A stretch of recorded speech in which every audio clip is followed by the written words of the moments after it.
الحمد لله رب العالمين، والصلاة والسلام على سيد المرسلين نبينا محمد وعلى آله وصحبه ومن تمسك بسنته واهتدى بهديه إلى يوم الدين. أعوذ بالله من الشيطان الرجيم. يا أيها الناس كلوا مما في الأرض حلالا طيبا ولا تتبعوا خطوات الشيطان إنه لكم عدو مبين. إنما يأمركم بالسوء والفحشاء وأن تقولوا على الله ما لا تعلمون. وإذا قيل لهم اتبعوا ما أنزل الله قالوا بل نتبع ما ألفينا عليه آباءنا أولو كان آباؤهم لا يعقلون شيئا ولا يهتدون. ومثل الذين كفروا كمثل الذي ينعق بما لا يسمع إلا دعاء ونداء صم بكم عمي فهم لا يعقلون. casharku wuxuu ka bilaabmayaa aayadda 186 ee ka mida suuratu lbaqara. ilaahay kolkii uu dadkan la soo hadlay soona tilmaamay adduunyadan marka ay joogaan in aanay caabudin cid kaloon ilaahay ahayn, kuwii caabuday cid kaloon ilaahay ahaynna nuxuusta ku dhacday aakhiro ilaahay uu soo xusay, ayaa halkan waxa uu ilaahay tilmaamayaa had iyo jeer dadka waxa lu gooyaa inuu yahay adduunyadan iyo iyagoo shaydaan adeeca dabeetana cuna waxyaabo laga xaraantinimeeyey. ilaahay waxa uu farayaa haddaba ummadda inuu isagu arsaaqayo xalaashana uu banneeyey. shaydaanka haddaba waxyaabaha uu qurxinaya xaraamta ah inay ka dheeraadaan baa ilaahay uu faraya, xalaashana ay cunaan xaraamtana ay ka dheeraadaan. yaa ayuhannaasu buu ilaahay yidhi dadow, kuluu cuna mimaa fi l ard waxallo waxaa dhulka ilaahay uu idinka soo saaree nicmo ah, xalaalan tayiban isagoo xalaal idiin ah, naftuna ay macaansanayso wanaagsan. walaa tattabicuu khutuwaati shaytaan shaydaanka tallaabooyinkiisana ha raacraacina, innahu shaydaanku lakum caduwun mubiin idinka wuxuu idin yahay cadow caddaystay cadaawanimada. innamaa ya'murukum wuxuu idin farayaa bisuu'i xumaha iyo walfaxshaa'i ceebaha sii weyn, wa an taquuluu inaad tidhaahdaan cala allah ilaahay dushiisa maa laa taclamuun waxaydaan aqoon iyo macrifo u lahayn inaa ilaahay ka sheegtaan, taana wuu idin farayaa. waxa ilaahay u yeedhay dadkii ilmo bani aadam siday u dhammaayeen. waxa uu leeyahay tabaaraka wa tacaala rabbi, war dhulka aniga ayaa nicmada idinka soo saaray kala duduwane fara badan, cuna buu ilaahay yidhi waan idin xalaaleeyey. waa shay xalaalahoo bannaan, waa shay dayib ahoo naftu ay wanaagsanayso, tamarna jeclaysanayso naftu, tamarna ay ka kororhsanayso kuna nooshahay. xadiidulqudsi baa ilaahay waxa uu ku yidhi tabaaraka wa tacaala, inna kulla maa manaxtuhu cibaadii fa huwa lahum xalaal. addoommahayga waxa aan siiyee nicmaahay xalaal bay u yihiin. wa innii khalaqtu cibaadii xunafaa'a fajaa'athum ashayaatiinu fajtaalathum can diinihim waxaramat calayhim maa axlaltu lahum. addoommaha waxaan siiyoo nicmaha xalaal bay u yihiin, laakiin shayaadiin baa intay yimaadeen ayay duween, addoommihii xaggaa u duween, nicmadii xalaasha ilaahay uga dhigay ayay xaraam ka dhigeen iyagu, oo shayaadiintaasaa ka xaaraantinimaysay. xalaasha oo la cunaa waa arrin lagama maarmaana. hadduu qofku xalaasha cuni waana waxa uu ku dhacayaa walaa tattabicuu khutuwaati shaytaan, nahyigaasu ku dhacaya. tallaabooyinka shaydaanka ha raacina. tallaabo shaydaan bay noqonaysaa mid kasta oo qofku hab kastoo xaraamahoo wax ku soo saaro. meelaha xaraamtu qofka ay ka soo geli karaysaana waxay noqon kartaa meelo badan. dhinaca baac mushtariga ayay ka soo geli kartaa qofka,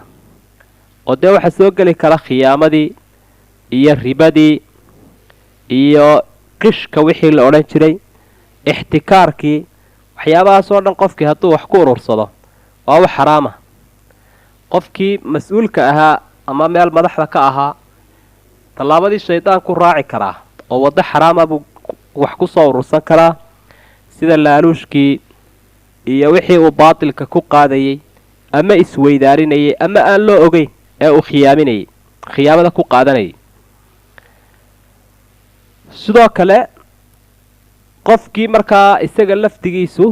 wax lagu aamino ee wax khiyaamaynaya isna waa la mid waa fara badan yihiin xalaasha inay addoommuhu cunaan baa ilaahay uu faray oo waddooyinkaa shaydaanka aanay raacin xalaashoo la cunaa waxa ay dawo ka tahay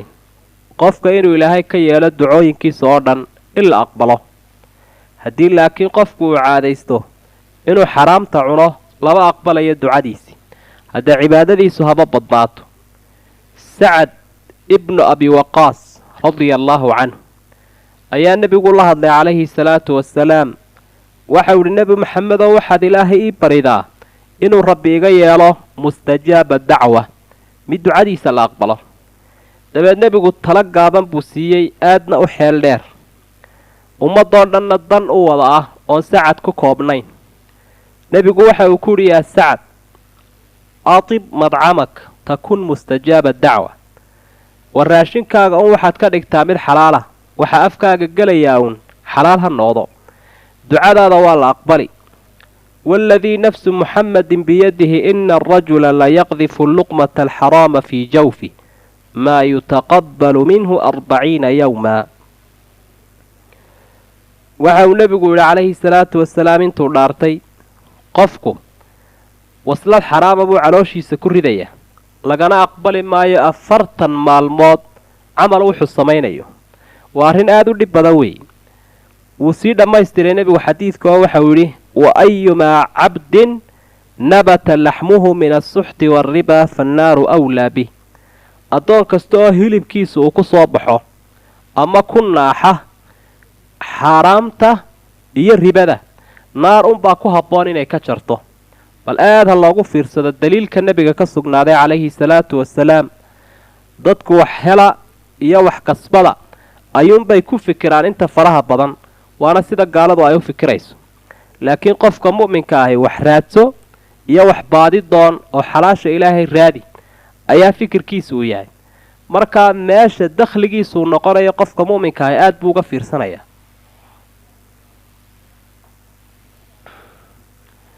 markaa rabbi waxau idhi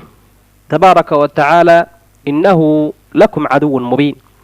inamaa ya'murukum bisuu'i waalfaxshaa'i wa an taquuluu cala allahi maa laa taclamuun shaydaanku wuxuu idin farayaa suu waa xumaha faxshaaguna waa sida sinada oo kale iyo in ilaahay dadku ay ku been abuurtaan waidaa qiila lahum marka lagu idhaahdo dadkan kuwaa gaaladaa ittabicuu raaca maa anzala allaahu ilaahay xaqan uu soo dejiyey qaaluu waxay odhanayaan bal xaqaa raaci maynayo shaygaa wanaagsane natabicu waxaanu raaci doonaa maa alfaynaa calayhi aabaa'ana wixii aanu aabbayaashayo kula kulannay awalow kaana aabaa'ahum buu ilahay yidhi aabbayaashood haddii ay ahaadeen laa yacqiluuna shay-an kuwa aan waxba garanaynin walaa yahtaduuna aan hanuunsanayn miyay iska raacayaan marka rabbi subxaanahu wa tacaala aayaadka qur-aanka uu soo dejiyo arrimo waaweynna uu kaga hadlo ayaa caado waxa u ahayd daliilka keliya ee ay soo qadimi jireen carabtu marka laga xujo hele dhan walba laga soo oodo inay odhan jireen waxaa maanu soo gaadhin siniin miniin ama jad ka jad waxaanu annagu arki jirnay in sidaa lagu dhaqmo sidii un baanu haysanaynaa bay odhan jireen waa daliilka qofka usha boocda ah ku tukubaya ee kufi doona daliilku qabsadaa taas waxa haddaba ka mid a waxyaabaha marka loo sheego waxa ilaahay u xalaaleeyey faraha badan ayay odhan jireen aabbayaashayo may waxyaabaha ay ka xaraamta ahaa ama markaas aan bannaanayn waxaa ka mid ahaa albaxiiratu wasaa'ibatu waalwasiilatu waalxaam waa geel fara badanoo noocyadaasa oo ay u hakiyeen bahalkaas sanamyaasha iyo waxyaabaha ilaahyada ay ku sheegeen markaa dee nicmooleydaas inkasta oo ay tahay mid ilaahay uu xalaaleeyey haddana kolka laydhaa ittabicuu maa anzala allahu war xaqan ilaahay u idiin soo dejiyey raacoo nicmooyinkaa ilaahay u idiin xalaaleeyey qaata ayaa waxay odhan jireen maya natabicu maa alfaynaa calayhi aabaa'ana saasay odhan jireen. hadday taasi innaga inagu dhacdana waa la yaab weeye, waa fasaad fil islaam. dadku nicmooyin baa ilaahay u xalaaleeyo, xoolo badan baynu haysanaa, ilaahayna inagu galadaystay. waxaa dhacda mararka qaarkood nicmadaa inaynu badhna qaadanno, badhna aynu nidhaa ma geyno, amaba waa naga wadne, ama tagoogta ma geyno. waxyaabahaasoo dhammi waa natabicu maa alfaynaa calayhi aabaa'ana, dhaqan fasahaadsan iyo nicmadii ilaahay oo lagu xadgudbaya weeye. aabbahana waxaa la raaci karaa iyo cidda markaa horraysay goorta uu qofku xaqa waafaqsan yahay. sidaa darteed buu ilaahay yidhi isaga oo kuwa caqli xumadooda ku muujinaya awalow kaana aabaa'uhum laa yacqiluuna shay-an walaa yahtaduun. oo aabbayaashood miyay iska raacayaan haddii aanay caqlina lahayn, aanay hanuunsanayna? waa la yaaba weeye nuqsaanta haysata kuwa ah. waxaa daba ilaahay uu ka warramayaa dhegala-aantooda, waxau idhi wamathalu aladiina kafaruu, kuwa gaaladaa tilmaantooda waxa ay ka dhigan tahay kamathali aladii yanciqu, kii isagu ku sowdaynaya kamathali aladii yanciqu, kii u dhawaaqayay bimaa laa yasmacu, wax aan maqlaynin, ilaa ducaa'an wa nidaa'an, yeedhmo iyo dhawaaq uun xayawaankii maqlayay ka u yeedhayoo kale wey. summun waa kuwa dhegala, bukmun way afla-yihiin, camyun way indhala-yihiin, fahum laa yacqiluun, waxba ma garanayaan. ilaahay isagaa yaqaano addoommaha, dareenka ay leeyihiina sarreeya iyo dareenka hoose, iyo kolba ka xidhan iyo ka furanna isagaa tilmaami kara. waxa uu tilmaamayaa si aanu u tilmaami karaynin insaanku, haba haysta qalab iyo kumbiyuutarro iyo waxyaaba uu qofka baatinkiisa ku baadha haba haystee, intaaba mid aanu ku dareemi karin ayaa ilaahay u sheegaya. waxaa ilaahay u leeyahay qofka gaaloobay waxa ka dam ah oo ka burbursan qofka xawaastii iyo dareemayaashii firfircoonaa ee u furnaa xaqa, sida indhihii quluubta, sida martaqaanaa maqalkii wanaagsanaaye xaqa, sida araggii fiicnaa iyo ujeedsashadii iyo qaabilaadii xaqa, intaasaa ka xidhan. hadda kuwan dhegahan uu wax ku maqlaya indhahan haba lahaado. marka haddaba uu noocaa yahay qofka isaga xaq ugu yeedhaya, ama rasuulka looga dhigay, ama daaci u ahi, waxa uu ka dhigan yahay un qof nicmoolay halkaa daaqaysa, ama xoolo halkaa daaqaya qof u heesayuunbuu ka dhigan yahay. xoolahaasi balgaroo way maqlayaan adducaa'u waannidaa, yeedhmadiiyo dhawaaqa xooluhu way maqlayaan, laakiin ma fahmayaan midhaha ereyada iyo kolba waxa uu u sheegaya neefka xoolaha ah, ujeeddada laga leeyahay ma garanayaan, dhawaaq bay maqlayaan. aayaadkii ilaahay la akhriyayay iyo waxyigii baa sidaa uga dhigan qofkan dheguhu ay xidhan yihiin ee macsiyadu ay dhegatirtay. wamathalu daaci aladiina kafaruu, kuwa gaalada ah qofka xaqa ugu yeedhayaa waxa uu ka dhigan yahuu la mid yahay kamathali aladii yanciq, qofkii u heesayay u dhawaaqayay bimaa laa yasmacu, xayawaanaan maqlaynin macnaha ereyada ilaa ducaa'an wanidaan.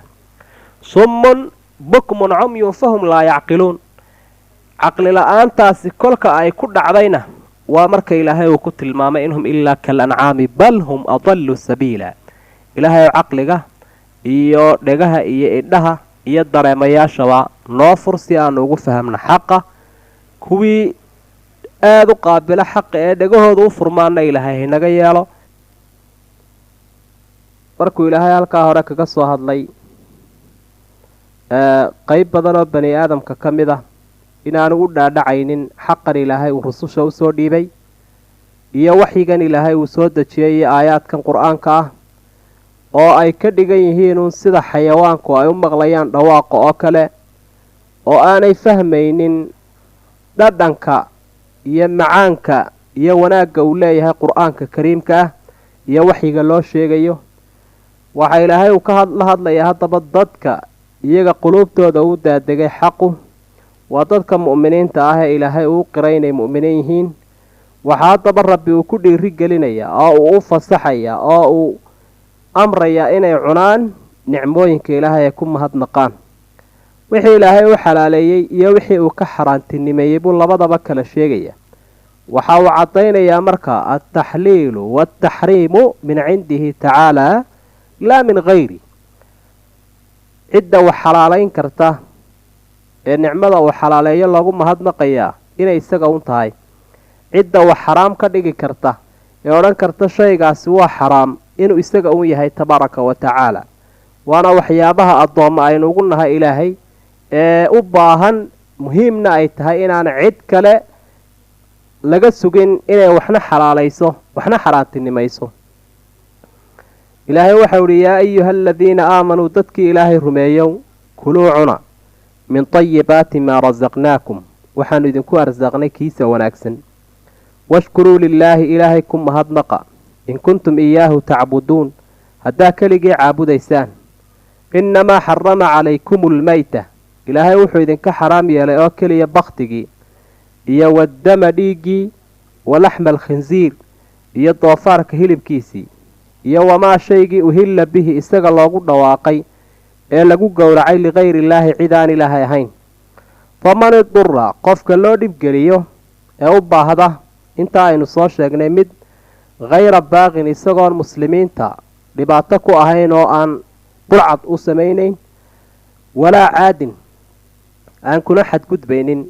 oo wixii loo baneeyay waxaan ahayn aan cunayn falaa isma calayhi kaa dembi ma haysto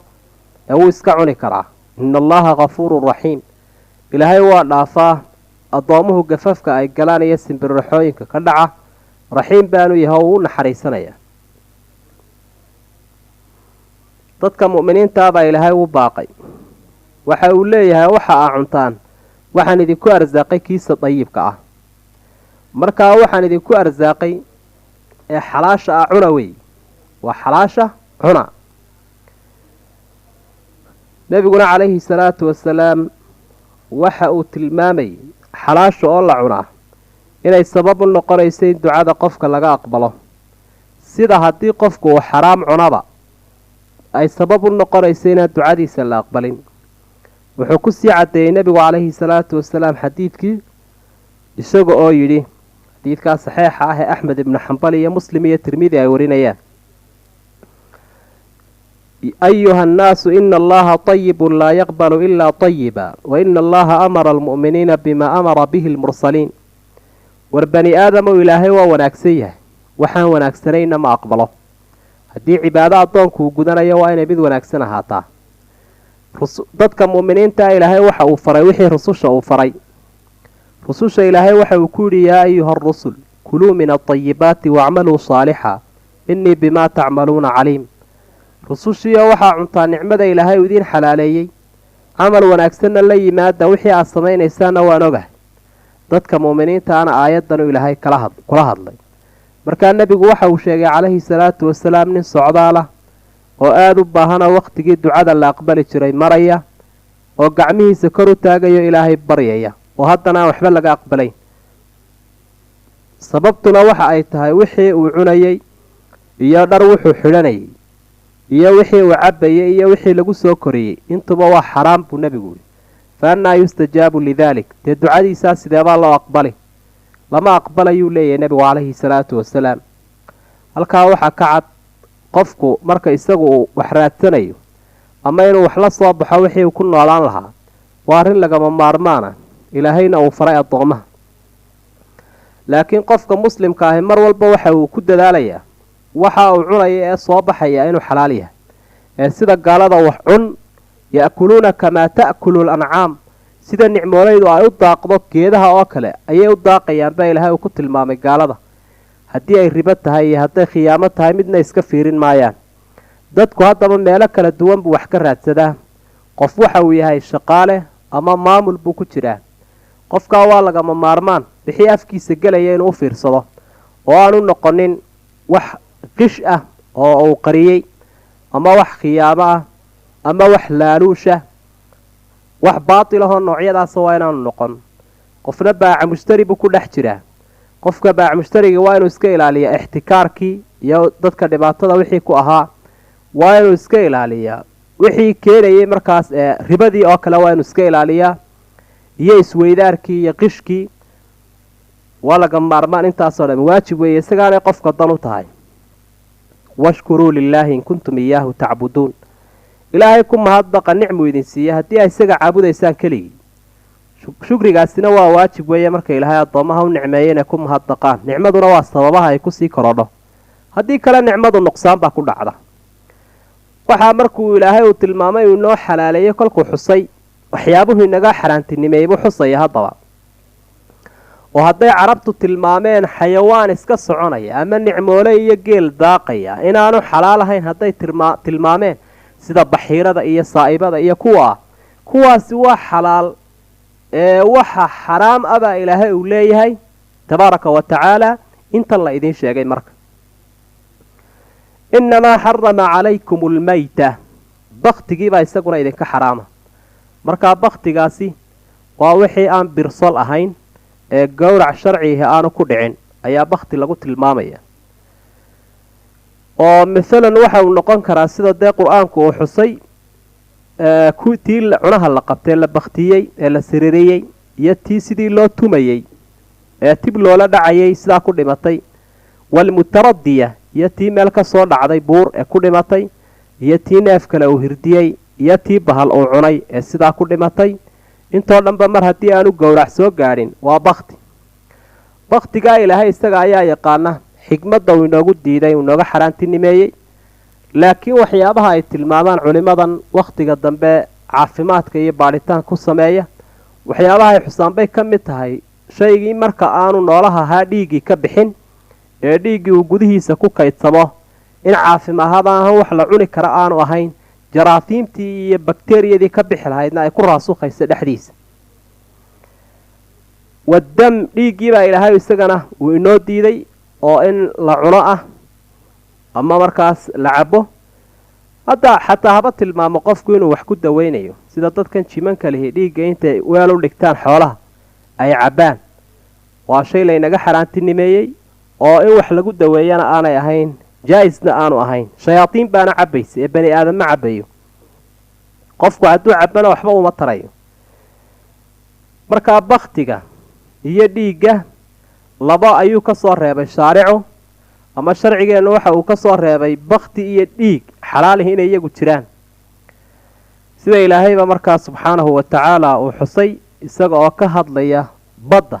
uxilla lakum shaydu lbaxri wa tacaamu ugaadha baddoo dhami xalaal bay idiin tahay baktigiisuna xalaal buu idiin yahay badda oo wixii yaanu birsolba ku sugnaanin laakiin haddii uu baktiyo xayawaankii badda ku jiray kalluunkii iyo wixii la mid ahaa waa la iska cuni karaa nebigana calayhi salaatu wasalaam mar baa la su-aalay badda iyo arrinkeeda markaasaa waxa uu lahaa altahuuru maau alxillu maytatu biyihiisuna waa daahir badda baktigiisuna waa xalaal ayaxa laftiisiina waa xusayay nebigu calayhi salaatu wasalaam in isagana dee la cunaya hadduu baktiyo dhiigga marka la eego isagana la cunayo waa beerkii iyo beeryaradii oo runtii labadooduba isku mid ah sidaynu beerka u cunno ayuunbuu xalaal u yahay beeryaraduna weliba iyada ayaa ayroonta kaga sii badan iyo faytamiinka qaarkood walaxma alkhinziir doofaarka hilibkiisana waa laynoo diiday waxa hilib baa ilaahay uu tilmaamay laakiin haraggii iyo seedihii iyo lafihii intuba waa la midun lama isticmaali karo ilaahay isaga ayaa ogsoon xikmadda uu inoogu diiday laakiin waxaa la tilmaamaa xataa inuu leeyahay oo imika lagu arkay jaraafiim ama jarmis inuu leeyahay aan ka dhimanaynin gaaladu inkastoo ay tilmaamaan waa kuwan adhiga ka dhigtee cunee biyaha ay ku karinayaan heerkulkooda inay aada u farabadiyaan dabeetana jarmiskaasi uu ka dhimanayo oo maxaynu ka ogsoonnahay aynu ka garan karaynaa ama aynu ka warhaynaa inay ku jiraan jaraafiim kale oo iyagana heerkulka noocaasi aanu dili karayn maxayna ogeysiyaynu ka garanayna hadday iyagu tilmaameen marka aada loo kariyo bakteriyadaasi inay dhimanayso bilee ka soo baxe qaar aanu dabkuba dilayn ila ilaahay baa ogsoon tabaaraka wa tacaala xikmadda u xaraam yeelay markaa addoonnimada ayay ka mid tahay xukumka ilaahay in la qaato. waxaa kaloo iyaduna macruufa dadka doofaarka hilibkiisa cuna ee gaalada ah calooshooda waxyaabaha caanka ku ah ee dadkan baadhitaanka sameeya ee laboratoryga ah waxyaabaha ay ka soo saaraan parasites u gaaraba iyadana jira oo dadka muslimiinta aan laga helin calooshooda, laakiin dadka bahalkaa cuna ayaa calooshooda laga helaa. daaweyn gaar u baahan yahay, dhibaato gaara ayuu leeyahay. wamaa uhilla bihi ligayri illaah, waxyaabaha kale ee laydinka xaraam yeelay waxaa ka mid ah hilibkiisa in la cuno wixii lagu gowracay magacaan ilaahay ahayn. magacaasi ama ha ahaado qori iyo sanam ama ha ahaado qof bani aadamah. kol haddii bismillaahi aan shaygaa lagu gowracina bismi fulaan ama nebi ha la xuso ama cid kale mar haddii magacaanka ilaahay ahayn lagu gowracay isna xalaal noqon maayo. sababta loo diidayna waxa ay tahay waxyaabaha hore aayaddu ay soo xustay sida baktigii iyo dhiiggii iyo hilibkii doofaarka dhaawac bay ku keenayeen jidhka qofka iyo caafimaadkiisa. shaygan kale ee isagana loo gowracayo cid aan ilaahay ahayn isaguna dhaawac buu ku keenayaa qofka quluubtiisii iyo ruuxdiisii iyo tawxiidkiisii ayuu dhaawac ku keenayaa. waana macruuf dhaawaca dhinaca qalbiga iyo ruuxda iyo cibaadada qofka kaga dhacaya kaga imanaya inuu ka weyn yahay dhaawaca iyo dhibaatada jidhka inuu ka weyn yahay waa arrin macruufa iyaduna. ilaahay haddaba waxa uu halkan ku muujinayaa diintiisan inay tahay diin dabacsan oo yusri ah. marka qofkii dhibaata ay ku timaado ama gaajo intaasoo arrimoode loo soo diiday ilaahay wuu u banneeyey. faman idurra kayra baaqin walaa caadin falaa isma calayh. qofka loo dhibaato geliyo isaga oo aan xadgudbayn oo dadka muslimiinta ah burcadaan ku ahayn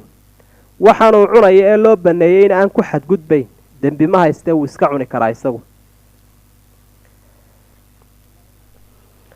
ilaahay baa subxaanahu wa tacaala waxau aayaadka hore ku soo xusay waxyaabihii uu inoo xalaalaynayey ee nicmadiisa ahaa iyo waxyaabihii uu inaga xaaraantinimeynayey ee la inoo soo diiday. markaasaa dabeed uu farayaa dadku inay u bayaamiyaan xaqa oo wax ilaahay uu banneeyey oo dadka uu mubaaxu ka dhigay iyo waxyaabaha loo diiday intaba leh in ay u bayaamiyaan dadka culimada ahi dadka. kuwii iyagu qarinta sameeyeyna halkana ilaahay uu ku eedaynaya reer banu israa'iil. waxyaabaha laga xaaraantinimeeyey dadka muslimiinta ah waxaa ka mid ahaa innamaa xarama calaykum almayta waaddama walaxma alkhinziir wamaa uhilla bihi ligayri illaah faman idurra kayra baaqin walaa caadin falaa isma calayh. qofka loo dhibaato geliyo ee baktigii iyo hilibkii doofaarka iyo dhiiggii iyo wixii cid aan ilaahay ahayn loo gowraco intaa u baahda ee gaaja u qabato wuu iska cuni karaa wuu iska cuni karaa. oo diintan islaamku waa diin fudud oo samxo ah oo sahlan. shuruucda iyo dhaqamada ta ugu dabacsan weeye. waxaa ilaahay uu halkan ku muujinayaa qaacidada ah almashaqatu tajlibu taysiir. waa qawaacidda waaweyn ee islaamku uu leeyahay. markay qofka dhibaata ku timaado waa loo fududaynaya oo dhibaatadaa gaajadu waxay u fududaysay u sahashay waxyaabo badan oo ka xaraam ahaa qofka. kullamaa daaqa alamru ittasac wa kullamaa ittasaca daaqa. arrinku markastuu cidhiidhi noqdo diintu waasac bay uga dhigaysaa qofka. haddaba qofku goormuu mudar noqonaya waa marka gaajo uu u yaabo. way u bannaan tahay inuu wax ka cuno intaa lasoo sheegay xaraamta ah. qadarkeebuu ka cunayaa? qur-aankaa banneeyey hayra baaqin walaa caad. waa inaanu caadi ahayn mid xadgudbaya oo markaa wuxuu noqonayaa qofka xadgudbayaa wixii uga baahnaa baktigan inuu ka badiyo xadgudub bay noqonaysa. oo haddii layidhi addaruuratu tubiixu lmaxduur shayga baahida laydhaa shayga xaraamta ah bay kuu bannaysaa haddii layidhi qaacido kalaa baal socota oo ah addaruuratu tuqadaru biqadariha. baahida waxaa lagu soo koobayaa xaddeeda ee lama odhanayo qofkii hal mar hadduu baktigii u baahday kabaha ka subkada oo ha ka sahay qaata lama odhanayo. laakiin inta uga baahan yahay gaajada uu iskaga biinayuunbuu isticmaalaya. qofkeebaa loo ogol yahay waa qofka baahidiisaasi gar ay tahay laakiin qofka isagoo xadgudub ku jira gaajada iyo balaadaasi ay ku dhacday waa waslad isagu dhibaato ah ee mujtamaca hore uga sii socdo waana kaa ilaahay uu ku tilmaamay hayra baaq markaa baaqigu waa kii waxyeelada ku ahaa dadka muslimiinta ah ama jidgoynta ku jiray ama burcadda ahaa sababtu ku gaajooday haddii ay tahay waxyeelladaa uu dadka u geysanayo isagu hore ha inooga socdo lama badbaadinayo gaajada hayse lagama badbaadinayo kaa qofku haddaba haddii uu helo xoolo bani aadam iyo bakhtigaa labadaa baahiina ay hayso iyo muu cunayaa ma xoolaha bani aadamka mise waxa uu cunayaa bakhtigii culimmadu waxa ay leeyihiin haddii qofkan aan loo malaynaynin tuug oo aanay taasi keenaynin gacanta la gooyo laakiin la garanayo baahi inay hayso xoolaha bani aadamkaa kale waxbuu ka cuni karaya bani aadamkaa kale arkaya qofkan inuu baahanyayna waajib bay ku tahay inu wax siiyo qofku haddii uu helo khamri gaajana ay hayso dee dhibaatadaasi ay ku habsato muxuu yeeli karaa khamrigaa ma isticmaalayo qofku oo kuma bi'inayo baahidii waa macruuf inaanu wax baahiyahoo khamriga uu ka biinayaa jirin bal tamarta inta ku hadhay baabuu ka sii baabiinayaa qofkii sii dhimanayay falaa idma calayhi ina allaha gafuurun raxiim ina aladiina yaktumuuna buu ilaahay yidhi kuwa qarinaya maa anzala allaahu ilaahay shayga uu soo dejiyo min alkitaabi qur'aanka ah ama kitaabkii ilaahay uu ku soo dejiye towraad kuwa wayashtaruuna bihi hamanan qaliila kuna iibsanaya lacag yar ulaa'ika kuwaasi maa ya'kuluuna uma cunayaan fii butuunihim caloolahooda ila annaar naarun bay calooshooda u cunayaan walaa yukallimuhum allah ilaahayna lama hadlayo yowma alqiyaama walaa yusakiihim nadiifin maayo walahum cadaabun aliim cadaab kululna way leeyin ilaahay waxa uu ka hadlay halkan dadka uu ku dhacay cudurka ah inay adduunyadii dhaafsadaan aakhiradoodii diintoodii ay ku iibsadaan adduunyo yar ay qariyaan wixii ilaahay uu faray inay caddeeyaan waa qaybta la yidhaahdo culimmada xun ama alculamaa'u suu aayaadku kuway ka hadlayeen waxayan koox reer banu israa'iila towraad baa ilaahay uu ku soo dejiyo uu kaga hadlayay nebi moxamed calayhi salaatu wasalaam iyo qur'aankan iyo xaqu siduu u iman doonaa looga sii sheekeeyey iskumabay dhibin laakiin dadkiibay ka qariyeen inay sheegaan iska daayo sifooyinkii nebiga ay wax kale ku awileen tilmaamihii bay qariyeen waxa ilaahay uu xusay inay iibsadeen kitaabkii oo ay odhanayeen adduunyo intaa leegna siiya dabeetana ay aayaadkii ilaahay qarinayeen waxaa halkaa ka cad aayaadkiibay ku iibsadeen buu ilahay yidhi lacag yar hadda lacag badan baabay qaateen iyagu laakiin xigmaddu waxay tahay ilaahay waxyigiisa wixii la dhaafsado haba weynaadee waa qaliil ayaa lagu tirinayaa maxaa adduunyo ah ee ag iman kara ilaahay kalaamkiisa maxaa ag iman kara kuwa waxa ilaahay uu ku tilmaamay waxay caloolahooda u cunayaan inuu yahay uun naar kuusan bay calooshooda ku gurayaan dharaarta qiyaamaha ilaahay lama hadlayo mana nadiifinayo cadaab kululna way leeyihin intaasoo balaayaa ku habsaday sidaa awgeed baa nebigu calayhi salaatu wasalaam waxa uu lahaa halaahatun laa yukallimuhum allahu walaa yanduru ilayhim walaa yusakiihim walahum cadaabun aliim shaykhun zaanin wamalikun kadaab wa caa'ilun mustakabir dadka aanu ilaahay la hadlaynin kuwaasoo qura maaha kuwan wax qariya oo qura maaha laakiin dad badanoo gafaf waaweyn galay baa ka mid ah sida qof da'weyn oo sinaysanayoo kale oo qofka zaaniga la ydhaahdo wuu sii xun yahay laakiin markuu oday yahay haddana dee wax baahiyoo ku kalifaa ma jiro iyo nin boqorahoo beenaalo ah oo isagiibaaba awooddii xukunku gacantiisa ku jirtaa beenta maxaa ku kalifay iyo qof faqiira oo baahan oo haddana kibraya oo xaguu kibir u soo maray waaba faqiira ilaahay haddaba waxa uu xusay subxaanahu wa tacaalaa cuqubada kuwan ku dhacdo waxau idhi walaa yukallimuhum allahu yowma alqiyaama walaa yusakiihim walahum cadaabun aliim ilaahay lama hadlayo kalaamay ku farxaan kuma odhanayo dembi uu ka dhaafayaana ma jiro cadaab kululna way leeyihin halkaa waxa aad ka arki karaysa jariimadda culus iyo gefka uu qofku gelayo marka had iyo jeer uu qariyo xaqa qarinta xaqu waxa ay tahay mid ceebtaa weyn iyo nuqsaantaa leh ayay tahay sida muujinteeduba ay u tahay fadli weyn uu u yahay oo nebigu waxa uu tilmaamaya calayhi salaatu wasalaam jihaad waxa u weyn buu lahaa kelimo xaqahoo laga ag yidhaahdo qof daalima ulaa'ika buu ilaahay yidhi kuwaa aayaadkii ilaahay qariyay aladiina kuwii weeye ishtaraw dalaala baadidii bay ku iibsadeen bilhudaa hanuunkii oo hanuunkii bay ka tegeen waalcadaaba bilmakfira cadaab bay soo qaateenoo dembi dhaafkii bay ka tegeen famaa asbarahum shay weyn baa ku sabirsiiyey cala annaar naarta ayuu shay weyni ku sabirsiiyey buu ilahay yidhi waxa ilaahay u xustay halkan kuwani inay galeen iib bay galeen iibkaas waxna way qaateen waxna way bixiyeen laakiin waa iib aad u foolxun waa iib lagu khasaaray iibkan waxa ay bixiyeen shaygii hanuunka ahaa waxa ay soo beddel qaateen baadi waa qarinta xaqa la qariyey jahawareerinta dadka markaa loo tilmaamaya wax baatila cadaabna way soo qaateenoo dembi dhaafkiiba isagana bixiyeenay ka tegeen ilaahay wuxuu xusay halkan kuwaas inay naar diyaaru yihiin famaa asbarahum cala annaar shay weyn ayaa ku sabirsiiye kuwaa naar oo sidii ay naarta ku sabrayaanay diyaar u yihiin oo kale ayaa xaaladoodu ay ka dhigan tahay marka halkaa waxaynu ka faa'iidaysanay bani aadamku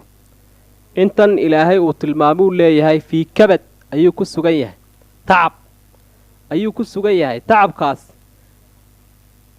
waa iibuu ku jiro qof suuqa ayuu markaa geynayaa naftiisii ama wuu xoraynayaa ama wuu halaagayaa sida xadiidka nebigu uu ku xusay calayhi salaatu wasalaam aayad baa ilaahay uu ku xusay dadka mu'miniinta ahi inay iyagu naftooda iyo maalkoodaba ilaahay ka iibsanayaan iyagoo janno qaadanaya ina allaha ishtaraa min almu'miniina anfusahum wa amwaalahum bianna lahum aljanna dadka mu'miniintaa ilaahay xoolahooda iyo naftoodaba uu ka iibsaday waxaana ugu beddelay janno kuwanna ilaahay waxa uu xusay inay iibiyeen hanuunkii iyo dembi dhaafkii cadaab iyo baadina soo beddel qaateen saasee ilaahay uu tilmaantaa xeesha dheer qur-aanka ugu bixinayaa bashariyaddu qaybaha ay kala leedahay isagoo tilmaamaya daalika buu ilahay yidhi cadaabkaasi wuxuu ugu dhacay bianna allaaha ilaahay baa nasala alkitaaba bilxaq qur-aankan xaq ku soo dejiyey way arki waayeen markaa wa ina aladiina ikhtalafuu fi lkitaab kuwa qur'aanka isku diiday lafii shiqaaqin baciid khilaaf fog bay ku sugan yihiin sababta cadaabkaasi uu ku helay ama sababta ay ku hallaabeen waxa ay tahay qur'aankii ilaahay uu ku soo dejiyey xaq ayaa waxay noqdeen kuwo ka gaaloobay oo beeniyey oo xaqnimadiisii arki waayey waxa ay noqdeen kuwo baadi raacay halkay xaqa ka raaci lahaayeen waxay noqdeen kuwo iskhilaafay oo kitaabkii isku khilaafay kitaabkaa ilaahay uu ku soo dejiyey ee waxyiga ah halkii ay ka rumayn lahaayeen ka raaci lahaayeen ayay isku khilaafeen oo nebigay calayhi salaatu wasalaam isku khilaafeen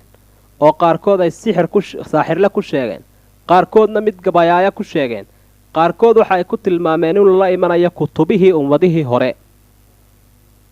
wa ina aladiina ikhtalafuu fi lkitaab lafii shiqaaqin baciid khilaaf fog bay ku sugan yihin buu ilahay yidhi khilaaf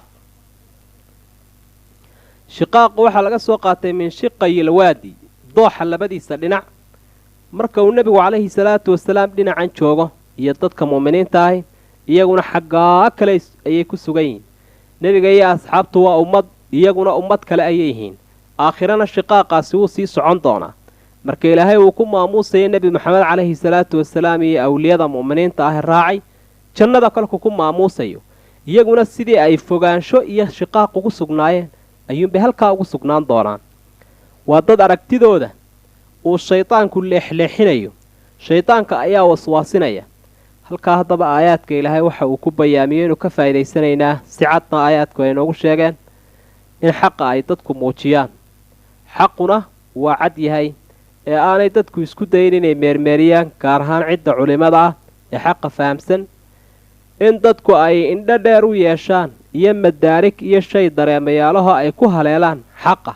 si ay ugu badbaadaan oo aanay ugu dhicin nuqsaanta kuwa ilaahay uu ka warramaya ahlu kitaabka ku dhacday. ilaahay subxaanahu wa tacaalaa markuu soo xusay aayadaha hore in xaqa dadka loo caddeeyaa inay waajib tahay, ciddii qarisayna nuqsaanta iyo xumaanta ay leedahay uu ka soo warramay. halkan waxaa rabbi uu ka warramayaa qawaacid waaweyn iyo axkaam fiican oo dadka muslimiinta uu farayo iyo tawjiih islaamiya. dhismihii xayaatada basharka ayaa rabbi ugu tilmaamaya aayaddan, haddii ay tahay arkaanuul iimaankii, arkaanu islaamkii iyo ixsaankii iyo qofka oo ilaahiisa u sabra, tawakul la yimaada, taqwo iyo alla kacabsi la yimaada, run la yimaada, sifaadkii ay lahaayeen aladiina sadaquu waalmuttaquun, dadka saadiqiinta ah ee ilaahay ka cabsadaa sifooyinkay leeyihiin baa halkan rabbi uu ku xusaya. sababta ay aayadda ku soo degtayna waxay ahayd nimankii yahuudda ahaa iyo kiristanka oo qaarkoodna ay u jeesanayaan baytalmaqdis iyo galbeed, waa yahuudda qaarna ay u jeedsanayaan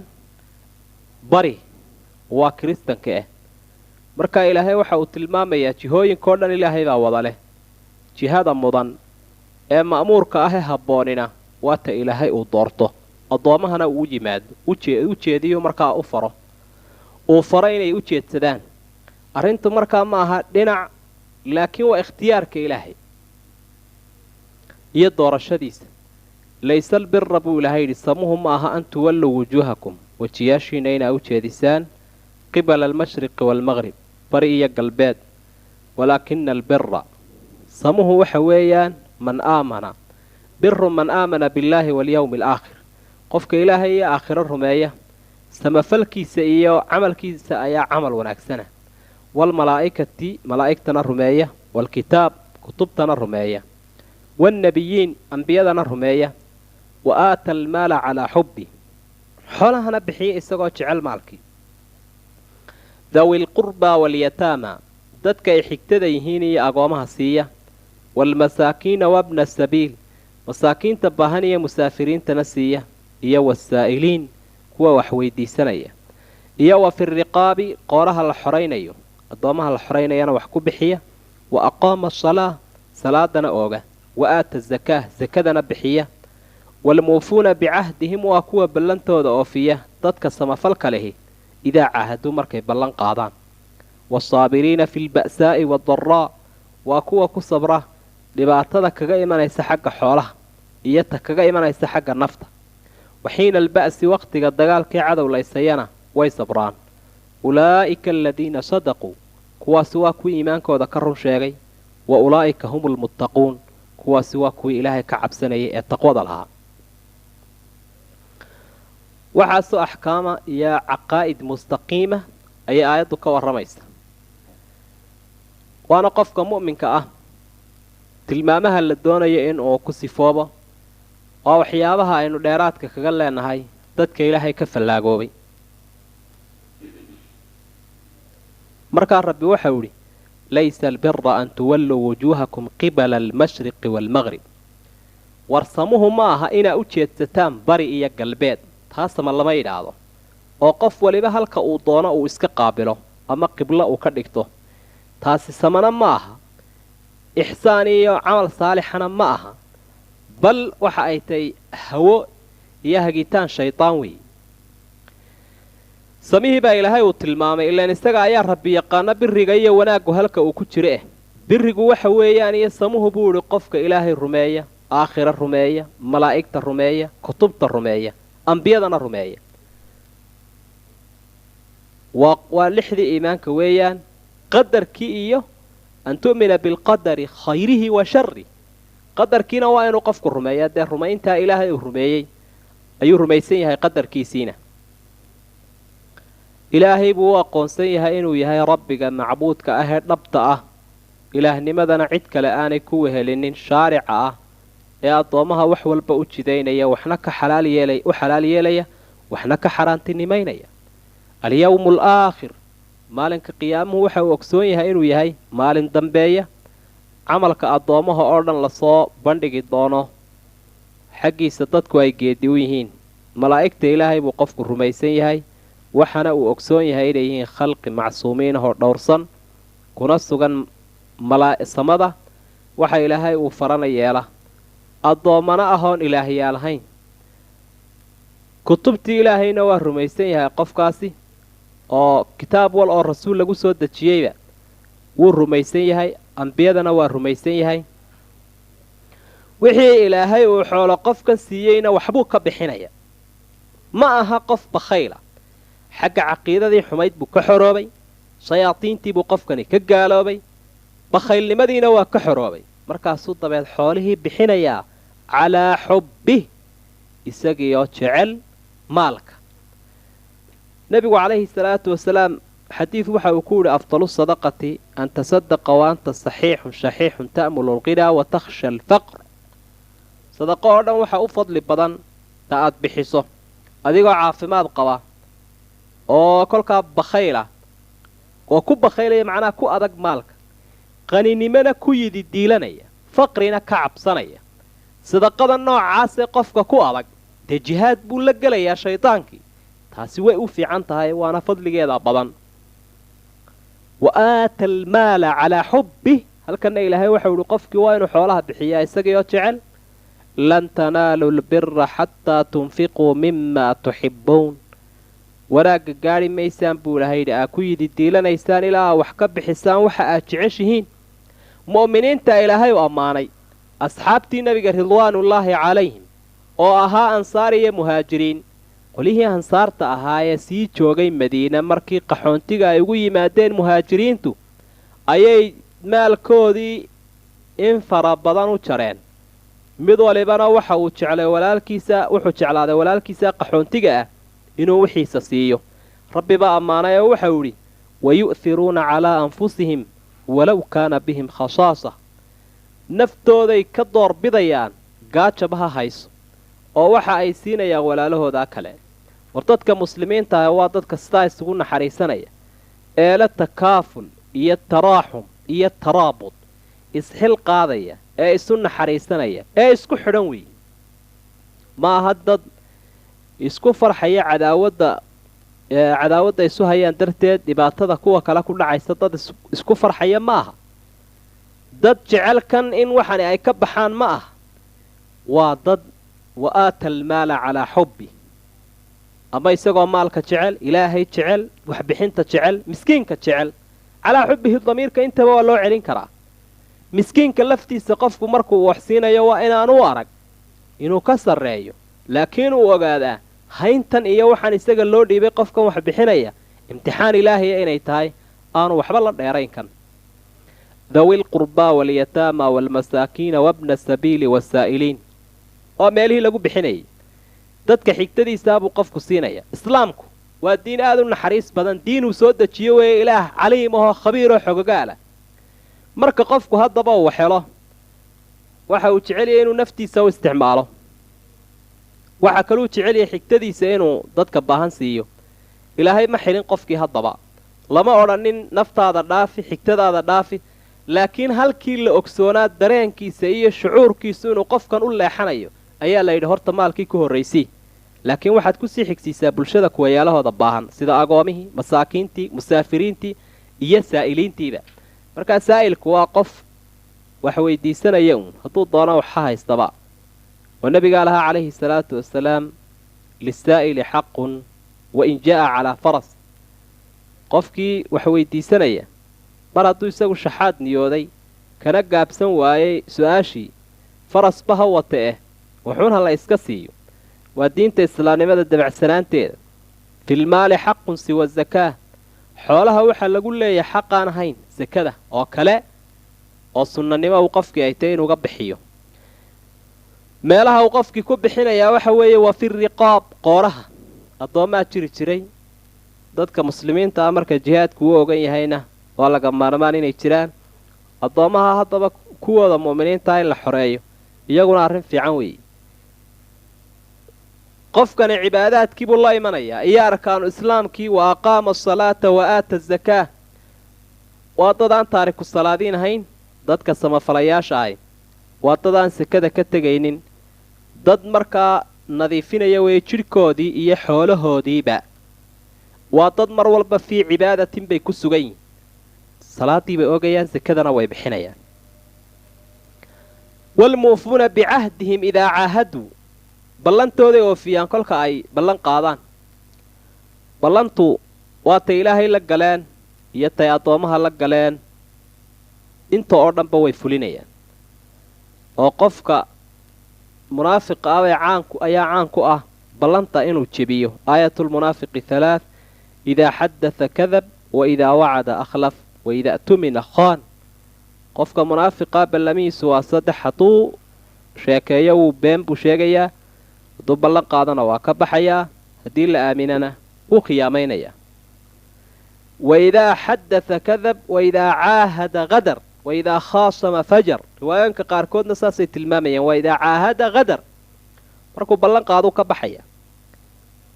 oo ballan ka baxad moodad bulshadeena in cudurrada ku dhacay uu ka mid yahay ama shaqaba dadkii uu noqday hebel baa tabeeleeyay ama gidaar buu u dhiibay ama uu igaga baxay magacayaasha noocaas oo dhami waxa ay soo baxeen markii arrintani ay noqotay cudur faafsan oo bulshada dhexdeeda ku jira dadkani ma aha kuwa yaqiintoodu xun tahay mu'miniinta ah ee samafalayaasha ah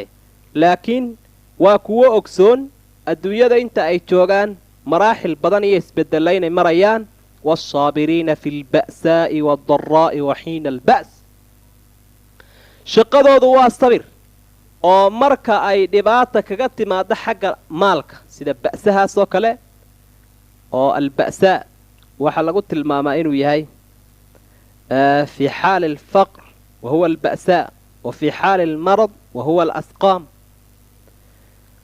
marka dhibaato xagga maalka ah ku timo ba'saaya iyo dhibaato xagga nafta ah oo adarraaya ama dagaal bay cadow la galeen intaba way sabrayaan geeriday ku sabrayaan dhimashada ay bixinayaan naftooda iyo maalkooda ayay ku sabrayaan ay ilaahay ka iibsanayaan ulaa'ika aladiina sadaquu wa ulaa'ika hum almuttaquun kuwaasi waa runlayaal buu ilaahay yidhi kuwaasaana ilaahay ka cabsanaya oo taqwadii dhabta ahayd kuwa la yimid waa kuwa ilaahay baynu weydiisanaynaa inuu sifooyinkaa waa wanaagsan ina waafajiyo kuwa isaga ka cabsada iimaan dhabana la yimaada ilaahay uu naga yeelo darisku halkaa inoogu joogo wassalaamu calaykum waraxmatullaahi wabarakaatu